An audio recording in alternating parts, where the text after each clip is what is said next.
In progress. Great. Thank you, Brian. And thanks everyone for being here tonight. Really appreciate your time and attention and what you do in your congregations. I like to say that until at least one person steps forward to behave as a leader, things just don't happen, right? It's when one person says, this is important enough to make happen, that then people start coming together and things start to happen. And many times people don't get to see the kind of work that you do. They just sort of assume that it happens, but it's so very important. And one of the things I like to think about is, you know, the distinction between knowing how to cook and knowing how to run a restaurant. And they're different skill sets. And if we don't have people who are focused on running the restaurant or the operations of a congregation, all the good things that we like to have happen in terms of ministry that are dependent on that just are much more challenged, if not impossible. And that's another way of saying that what you do is very, very important. A little bit about myself. So I'm a layperson. I was an entrepreneur and I was literally minding my own business. And my pastor called me out of the blue. It was back in 2012. And he told me about a stewardship position with the ELCA. And he said, I heard about it and I thought of you. I have no idea whether you'd be interested. And at that particular point in my life, I was looking for a little bit different challenge, and he piqued my curiosity and I investigated, and I ended up working full-time for our denomination, the national office being in Chicago, about 45 minutes south of where I live. And so I was part of the stewardship team for a few years, and then I became a part-time employee there and started working part-time at my congregation in a stewardship role. And then eventually I went full-time at my congregation. As Brian mentioned, my title now is Director of Operational Ministries. While I was at Churchwide, I got connected to this particular project. And this project is funded by grants from the Lilly Endowment. And Lilly Endowment is out of Indianapolis. It's connected to the Eli Lilly family. Devout Christians, and as part of their legacy planning, they included money to go towards the topics of faith and religion. And I sort of say that they're a bright spot in the world of organized religion because they have a lot of money and they're very generous in giving it away, trying to help the world of organized religion figure out how to be better at what it is that we're trying to do. And so I think it was about 5 or 6 years ago, we got started with this particular grant. And the major part of it has to do with pastors and their personal financial situations. And there's a whole significant part of the website of Resourceful Servants that's dedicated to that. But then there's also a congregational component. And that's what we're going to talk about tonight. So one of the things that we did, we kind of cooked up this congregational financial assessment from scratch. And we had this idea that financial or money-related best practices are not only important for businesses and organizations, but for churches. And we sort of had this idea of how could we get financial types within congregations to think about these best practices. And when we originally envisioned the program, we were sort of thinking of something like a good housekeeping seal of approval, that if you did these things, then you would get the official stamp. And that would be something that, you know, could, as you worked on making sure those practices were happening, it would be something that would feed into the overall health and flourishing of your congregation. Well, after we put together the first version of the website, we got some feedback from people. And one of the pieces of feedback that we received was, we didn't really have any way of corroborating or verifying that what people were reporting was actually what was going on. And what we really decided, it was more of an assessment or a self-assessment as opposed to some sort of external verification of what was going on. In one of the first versions, it was also sort of conceived of as kind of like a pass-fail. You either did all the things and you passed, or you didn't, and it was, incomplete. And some of the feedback that we received was, would there be a way of focusing more on incremental improvement? And so we took that feedback into account. And there were some other things that we put together as well, but we ended up building this website, and I'm going to walk through it with you and just kind of explain what's there and how it might help you. I believe that Brian included the URL in the email that was sent out, but if you want to go there, it's resourcefulservants.org, resourcefulservants.org. And we're going to go to the congregational branch of that website, and I'm going to pull it up and share it as I on the Zoom screen here as I walk through it and just kind of talk about some of the stuff that's there. Any questions so far? I'm just kind of curious if folks here are lay people or pastors or both. Any sense of that? I was gonna say, maybe it'd be good to drop that in the chat. If you have access to the chat, drop that. But just from looking at the names on here, we got a mix of both. So we've got some pastors, we got some lay folks, we got some congregational leadership. So yeah. Very good. Very good. Wonderful. One other thing I was going to share is my wife is actually from north of Philadelphia, a little town called Harleysville. So I've been out your way many times, and used to go out once or twice a year until our kids got to be about 10 years old. And then my in-laws, who had lived in that area their whole lives, they said, "You've got the only grandchildren. We're moving out to Chicago to be by you." So I don't get out there nearly as often as I used to, but I always enjoyed coming out your way and having cheesesteaks and tasty cakes and all that good stuff. So I'm going to go ahead and share my screen here.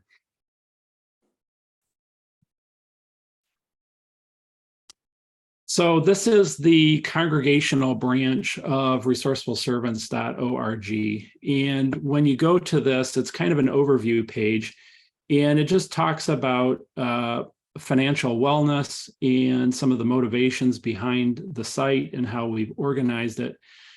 And one of the things that we sort of realized as part of the newer approach beyond version 1 was, instead of focusing on the idea of wellness, we had an insight from this pastor, and I'm going to play his testimonial at the end. If I forget, please remind me. It's in this spot right here. His name is Dan Solomon.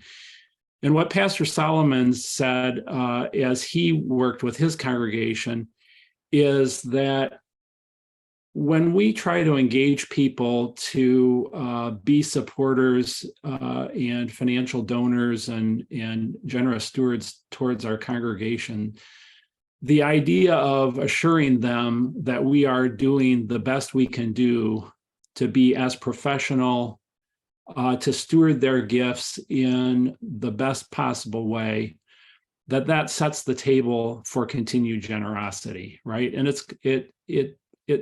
it has a logic to it that makes a lot of sense, even though we don't typically stop to think about it in those terms. People want to know that their hard-earned dollars are going to be handled and stewarded for the maximum impact, right?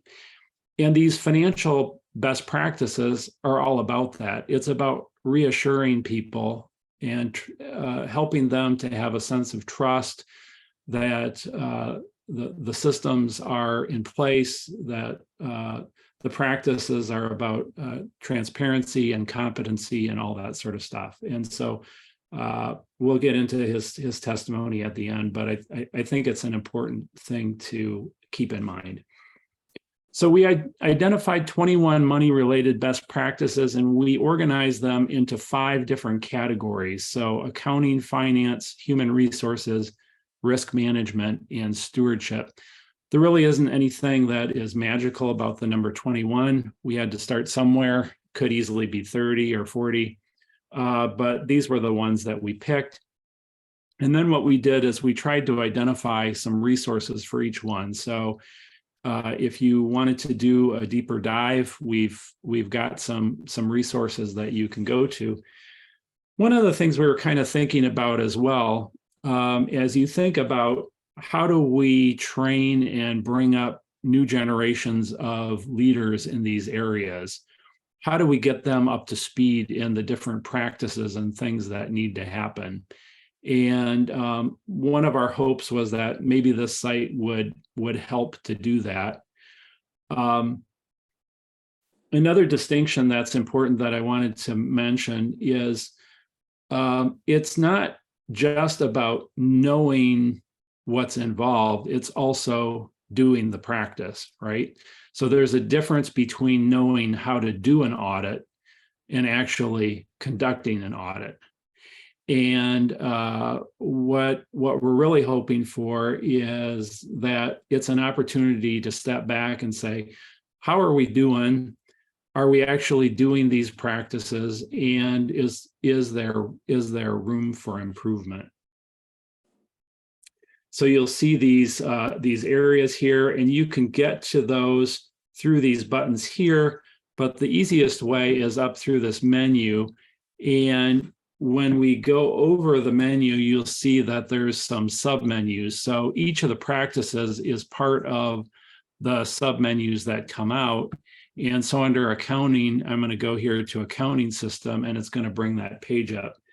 And this is kind of the way each of the pages is organized. So for each of the practices, you have a little bit of overview.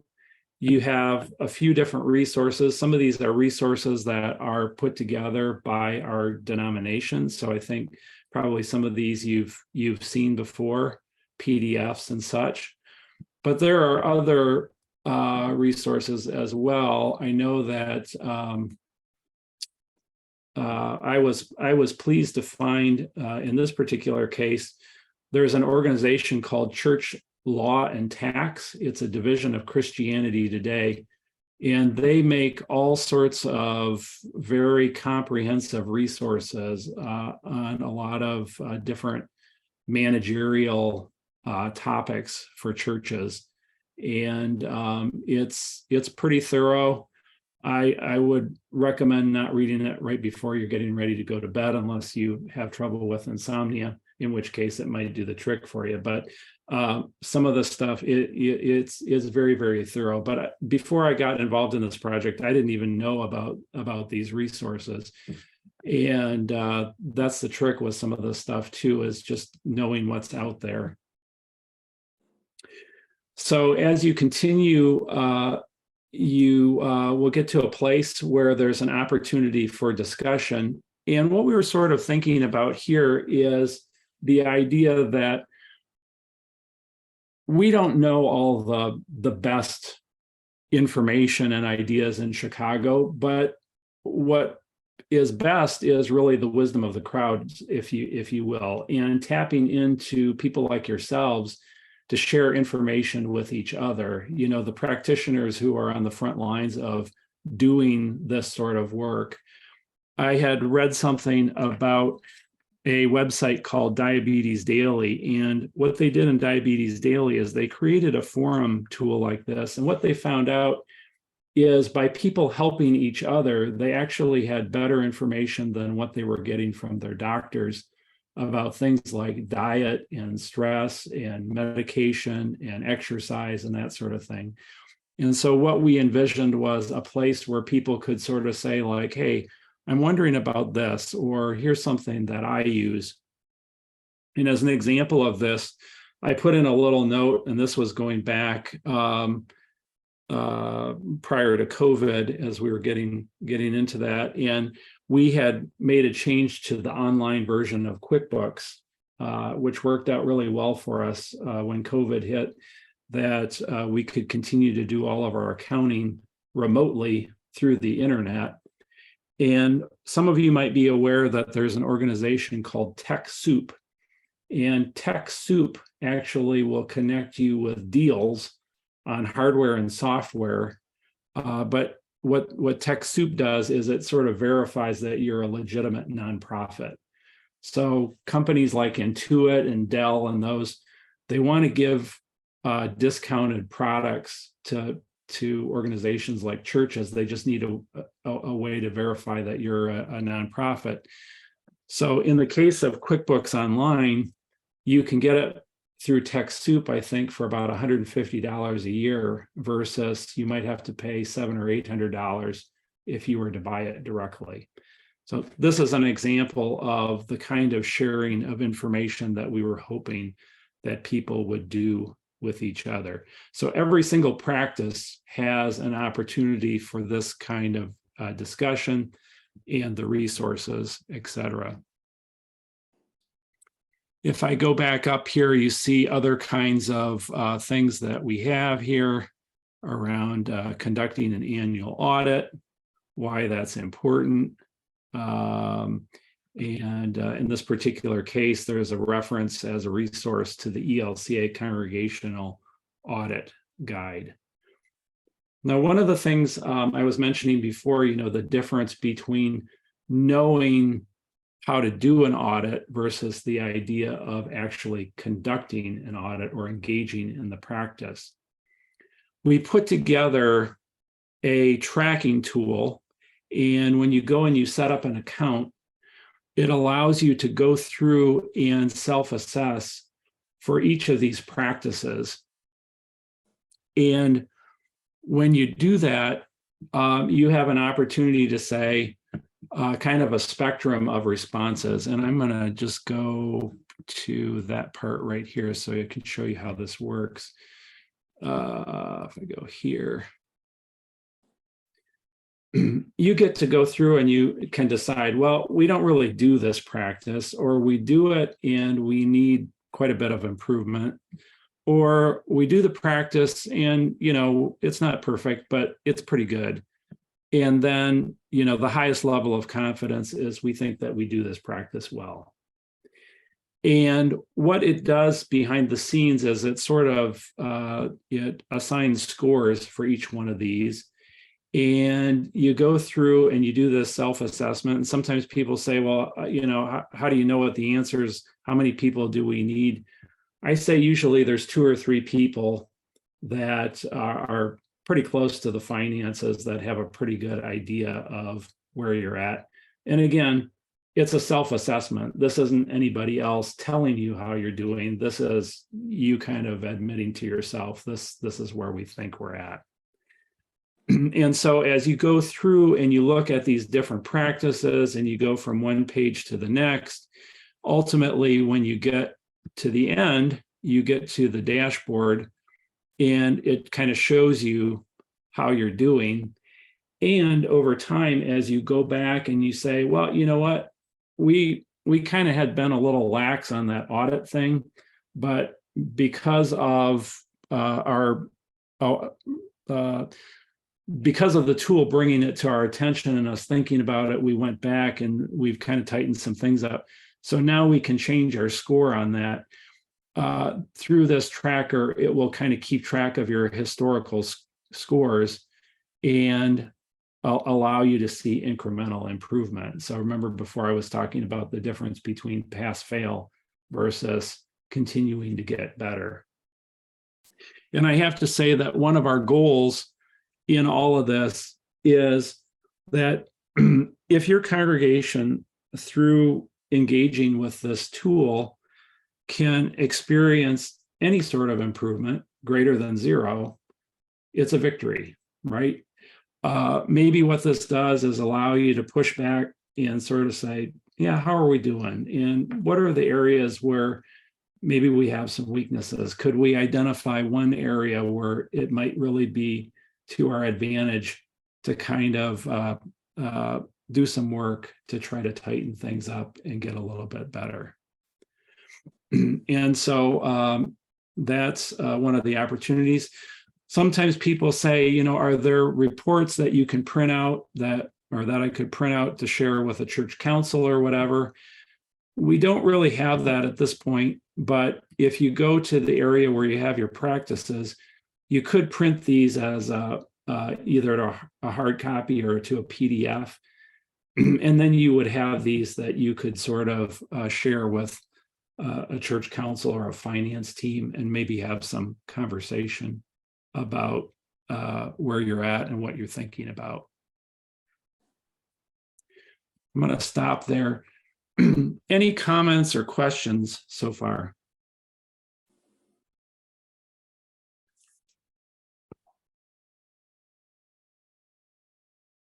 Makes sense? Okay. So another thing that I wanted to share with you, behind the scenes, I can see who is using the tool. And by the way, to set up an account, first of all, it's all free. So all of this work is paid for by the Lilly Endowment. And what you need in order to set up an account is your congregational ID number and the password that goes with it. Typically, that is part of the email or the paper form that you get from your synod as part of the parochial report that usually you get that, I think, at the beginning of every year. I'm sure that if you can't locate that, Brian or somebody. I was going to say, so yeah. For lay folks who are on, know that is an ID number is always, every congregation has their own unique ID number. And the password gets sent out with the paper forms for the parochial report stuff. If you are not able to locate that or can't find it, or you're in transition, or you don't know who got that piece of paper back in January, call the synod office and talk to Cinta Outerbridge. She can help get you, she's our database manager. She can help get you connected with your password, and she has access to look up passwords. So. Yep. And I think we have so your congregational ID will be the same from year to year. Your password probably is different. And I think we've got the last 5 or 6 years of passwords in there. So, if you pick 2020 or 2021, you should be able to get in with any of those. But as Brian says, if you have trouble, let us know or reach out to me and I can help you get in there. Once the first person in your congregation sets up an account, it's possible for you to send an invite to another person to be part of your team. So you can have a few different people be part of the team. So one thing I was going to share with you is, I find this interesting. Behind the scenes, I can kind of look at the scores that congregations put in as they self-assess. And I can look at the responses and I can organize those by kind of the average score on a practice by practice basis. So you'll see here, this first one here, payroll processing. And it turns out that I've already sorted it by this average column. So the practices at the top represent the practices that we feel most confident about, at least the people who have participated and done the self-assessment. And the practices at the bottom represent the ones that we feel least confident about. And being a person who was involved in the area of stewardship, it's interesting to me and sort of logical the way some of the stuff shakes out. So it turns out that we need to be pretty good at payroll processing, because staff doesn't really enjoy it too much if they don't get paid or if their W-2s are consistently inaccurate. Accounting system, it's kind of a no-brainer. We'd be in trouble if we didn't feel very good about having an accounting system to track expenses. And a little bit further down here, we've got counting, tracking, and reporting donations. It turns out that our members really expect that, although apparently we don't feel as confident about that as we do paying our staff. But down at the other end of the spectrum, you see that things like having an annual stewardship plan, things like a narrative budget or a thank you plan, campaigns. That's the area of the spectrum where we feel least confident. And so we feel pretty good about handling the money and doing the accounting once it's in, not as confident about how do we engage people to joyfully give that money to the congregation in the first place. And so there are some resources that are available under the stewardship category. And it's always the case that your synod office has a lot of resources around those topics as well. So for example, the idea of a narrative budget is something that instead of having just a budget that explains things in terms of, this is expense for insurance and this is expense for computers and office equipment, you think about the ministries and the mission of what it is that you're trying to accomplish, whether it would be faith formation and discipleship, worship, social ministries, and you try to remap your income and expenses into those categories. So you can say 60% of what we did was directed towards this idea of worship or faith formation, however you do that mapping. Sometimes people are, as you know, less excited about paying for electricity, but if you can help them to understand that you really need that electricity in order to conduct worship or in order to have kids be able to see what you're talking about during confirmation, that can be a helpful tool to do that.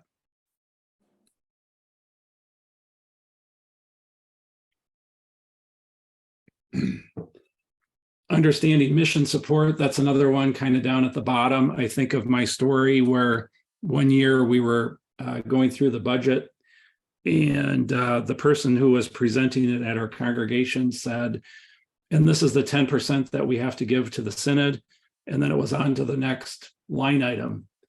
And when he got to the end of his presentation, I said, if we could just go back and talk about what that 10% is about, that's not a tax. It's actually how our congregation embraces the ministries of the larger church. And we talked about things like camp ministry and campus ministry and seminaries and all the good things that happen beyond our congregation that are extensions of the ministries that our congregation does. So helping people to understand how that works.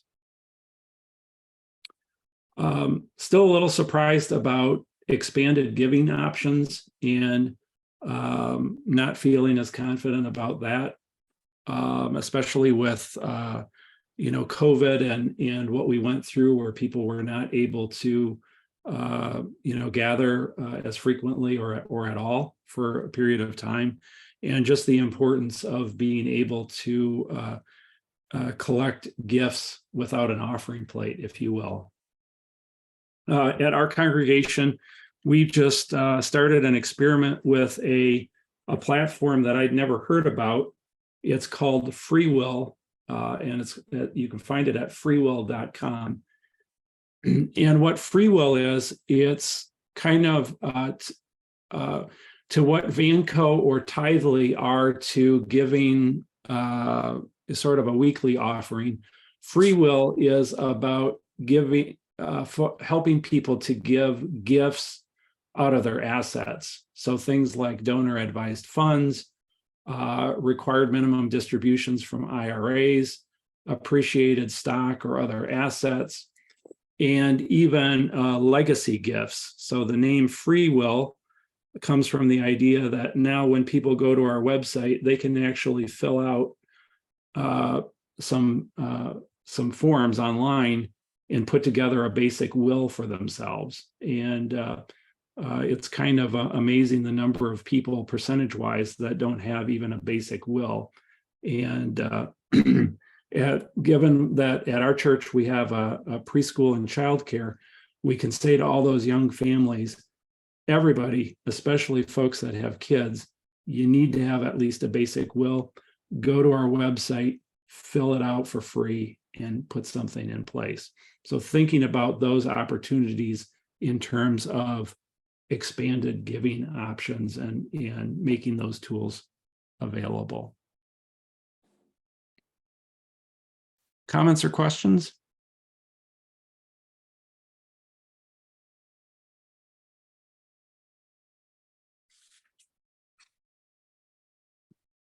So let's take a look at this this video that Pastor Dan put together for us. Steve, before we get there, can I ask a question, please? Sure. This is Mukesh Chetty, pastor at Redeemer in Pendle, Pennsylvania. My question on the chart you showed us just now, you have said the upper line items, if you will, are confident, whereas the lower is not confident. Help me to understand, where does the confident as a whole, or is it the survey, or help me here to understand a little more where the confidence. Is it congregation that is confident in having those, or? Yeah. So imagine different congregations going through and doing the self-assessment, sort of practice by practice, these 21 best practices. And behind the scenes, looking at the averages across all the congregations that are participating, that are filling out those and saying over and over again, like, this one, we do this one and we feel like we do it pretty well, or we don't do this one, or we do it, but we need a lot of help. And so if you think about across the congregations that are participating, averaging their scores, and then sorting from highest to lowest, the way I sort of think about that is the average scores that are the highest represent the practices that our congregations are most confident about. The ones that are the lowest average scores are the least confident. Thank you. Yep. And again, just remember, it's a self-assessment. So it's not, Brian or somebody from the synod saying, hey, you know what, I think somehow, you need to improve here. This is, people being honest with yourselves for either in positive ways or in ways to say, I think we could get better here. Thank you. Yeah. While I have you, next question I have is, you said to make a team. You have any wisdom on choosing team members? I sort of feel like you want to have a few folks. I don't think it needs to be many, but just people who have an awareness of the different practices and what you do. Maybe in certain cases you need to ask around. So, maybe if there are some folks who are involved in, say, stewardship or payroll that know details about that are, beyond the scope of these core 2 or 3 people, you ask those other folks what you think you should put in. But my sense is that most congregations, there's 2 or 3 people who have an awareness of these things. The other thing too is, once you go through and you print it out, you have some conversations. Maybe the pastor says, why did you rank this as low or as high as you did? I don't know if that is my perception of where we're at with that. So then you have a conversation about it and you figure it out. But I don't think it needs to be a big group of people. Thank you. Yep. John. Quick question. I was just wondering, those statistics that were in that chart, ballpark, how many congregations does that represent? I think it's about 60 congregations at this point. Okay, thank you.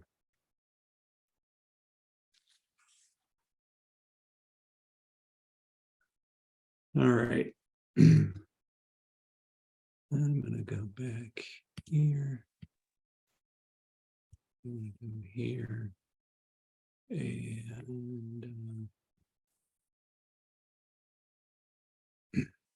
oh, one sec here. I have to turn my sound on, otherwise you're not going to hear this. Sorry about that. So let's listen to this little video here from Pastor Solomon. Greetings. I'm Pastor Dan Solomon. I serve as senior pastor at Augustana Lutheran Church in Boone, Iowa. And I want to share with you a bit about the impact that the congregational financial assessment has had on the life and ministry of our congregation.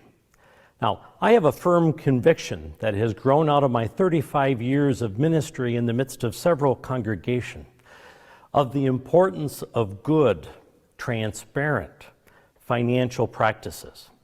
Now, good financial practices are not sufficient in and of itself to have a vital ministry, but they are necessary to have a vital transformational ministry. Now, when I came here to Augustana some years ago, they had very solid financial practices. What I found was lacking a bit was transparency. That is, congregational finances were kind of a black box. And sometimes this led to adversarial or scarcity thinking, or people thinking us versus them. Well, over the years, adding greater measure of transparency has helped us grow the perspective of abundance and interdependence and trust. Now, the congregational financial assessment has benefited the leadership within the congregation I serve in a couple ways. First, it gave the occasion to pause, to reflect, to evaluate, to think about how are we doing in these specific areas and these specific practices, and then have a broader conversation. So it doesn't just involve the congregational treasurer. It goes beyond that to maybe the finance committee and other people involved in leadership positions, looking to see if there are any gaps, any things that need to be updated or tweaked. And then the assessment, the website, provides resources to address those areas that are identified, and even to ask questions, to become a part of a community, a conversation, to together develop more sound and transparent financial practices. So the congregational financial assessment benefits the congregation that I serve in so many ways. First of all, and this may seem really self-obvious, it helps ensure that money and finances are handled properly, above reproach. And I think that's important, maybe even more important, in a day like we find ourselves in now. And it has helped build a climate of trust and openness, for instance, as we're building a budget, or when we go to the congregation with a financial need, whether it is our annual narrative budget or a capital campaign for things like a parking lot or HVAC or a new roof, or for world hunger, or for the ELCA youth gathering, whatever it is, that our people, if they choose to respond, know that their gifts will be handled properly. But this climate of trust and openness also goes kind of broader and deeper. It engenders a deeper participation in God's mission. It encourages the growth of disciples. So the benefits of being involved with the congregational financial assessment goes way beyond finances into all the aspects of ministry of our congregation. And it frees up, it opens up our congregation for faithful, generous, open-handed ministry. These are just some of the ways that the congregational financial assessment has benefited the leadership and the ministry of the congregation I serve. Thanks. Peace.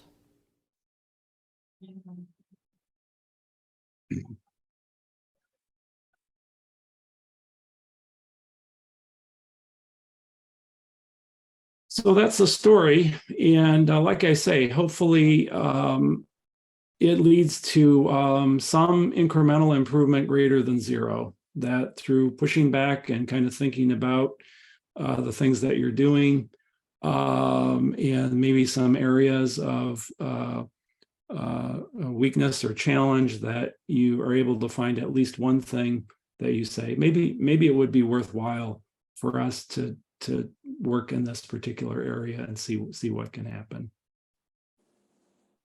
Like I said, you're always welcome to reach out to me, reach out to the Synod office. If you have particular questions, there obviously are a lot more resources available, including human resources of people to talk to. So.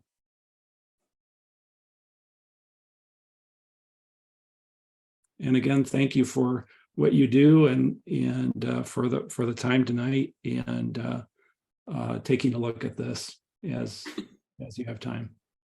Yeah, Steve, thanks so much for your team and putting these kind of things together. I will say one of the roles is that I sit at the table with the deans in our synod, and I at least brought these resources forward to them.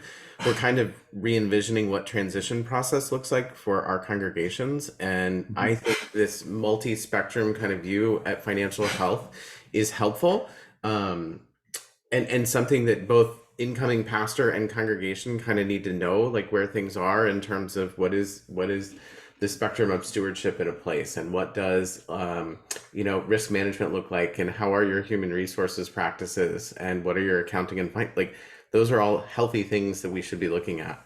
So I don't know, for congregations, I would think maybe pick a monthly council meeting to say, hey, can we do the assessment that month and bring it to the council meeting, and every October before you go into the budgeting cycle to say, here's where we are, because it gives you a score when you take the self-assessment and just say, how are we tracking along towards improving that score. So absolutely.